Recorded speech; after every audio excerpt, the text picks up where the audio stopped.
নমস্কার, আমি বনানী মণ্ডল, তৃষা মণ্ডলের পিসি। ওর প্রোফাইল থেকে যে ভিডিওগুলো ছাড়া হচ্ছিল সেগুলো আমিই ছাড়ছিলাম। তো ওর প্রোফাইলের ওই ভিডিওগুলোতে দেখছিলাম যে সবাই বেশিরভাগ প্রশ্ন করেছে কি হয়েছে, কেন হয়েছে, তৃষা কেন এমন করলো, এমন করলো। সত্যি বলতে এটার উত্তর আমাদের কাছেও নেই। তো আমি ভাবলাম একটা ভিডিও করে সবাইকে জানাই, যাতে কেউ সেইভাবে আর প্রশ্ন ওখানে না করে। আর আমাদের মেসেঞ্জারেও বারবার প্রশ্ন অনেকে মেসেজ করছে যে কেন হলো, কিভাবে হলো। সে উত্তরও আমাদের কাছে সত্যিই নেই যে কিভাবে হলো। একটা কথা আছে, বুঝতে পারলেন, যে জন্ম মৃত্যু বিয়ে তিন বিধাতা নিয়ে। তো ঈশ্বর না চাইলে কোনো কিছুই হয় না।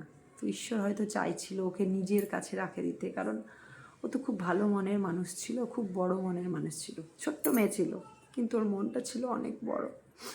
ওরকম মন পাওয়া সবার ওরকম মন ভগবান সবাইকে দেয় না, ওকে দিয়েছিল। হয়তো ভগবানের আরও কোনো বড় উদ্দেশ্য আছে, ওই জন্য ওকে নিজের কাছে রেখে দিয়েছে। তো কেন হলো, কিভাবে হলো, এই প্রশ্নগুলো না করে আমি চাইবো আপনারা সবাই ওর জন্য প্রে করুন, প্রার্থনা করুন যে ও যেখানে গেছে যেন ভালো থাকে, সুস্থ থাকে। ওর এই যে ছোট ছোট ইচ্ছাগুলো আমরা যেন পূর্ণ করতে পারি। আমরা সবাই ওর যারা আমরা আপনজন আছি, আমরা সবাই চাই ওর মৃত্যুর কারণটাকে গুরুত্ব না দিয়ে ওর হাসি খুশি জীবন, ওর আনন্দ ভরা জীবন, ওর ভালো জীবনটাকে আমরা উপভোগ করি, ভালো জীবনটাকে আমরা সারা জীবন মনে রাখি, সেটাকে নিয়েই আমরা উদযাপন করি। আপনারা সবাই ওর জন্য প্রার্থনা করবেন, প্রে করবেন, যাতে ও ভালো থাকে, সুস্থ থাকে, যেখানেই যায় যেন ভালো থাকে। এর থেকে আর কিছু বড় চাওয়া পাওয়া আমাদের নেই, ও যেন ভালো থাকে।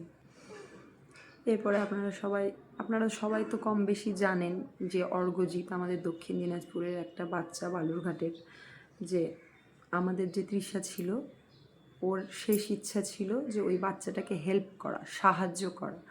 কারণ কিছুদিন আগেই বালুরঘাটের সব ব্লগাররা মিলে ওই বাচ্চাটার অর্ঘ্যজিতের একটা বিশাল বড় অসুখ হয়েছে, যার জন্য অনেক টাকার দরকার, 9 কোটি টাকার দরকার ওর ইঞ্জেকশনের জন্য।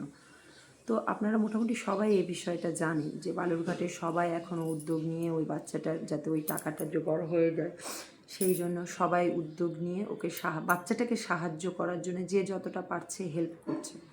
তো তৃষাও সেই ভিডিওটা দেখে ওর ইচ্ছা ছিল ওই বাচ্চাটাকে হেল্প করা, সাহায্য করা।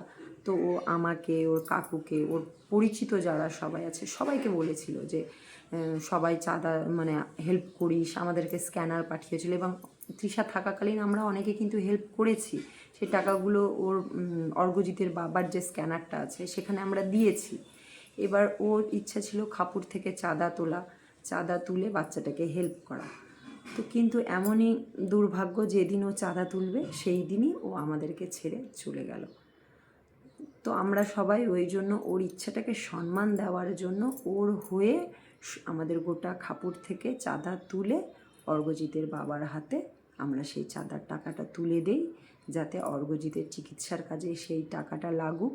আর তৃষা যেখানে আছে সেখান থেকে দেখে ও শান্তি পাক যে আমি তো এই কাজটা করে আসতে পারিনি, আমি তো চেয়েছিলাম, কিন্তু তার আগে তো ঈশ্বর আমাকে ডেকে নিল নিজের কাছে।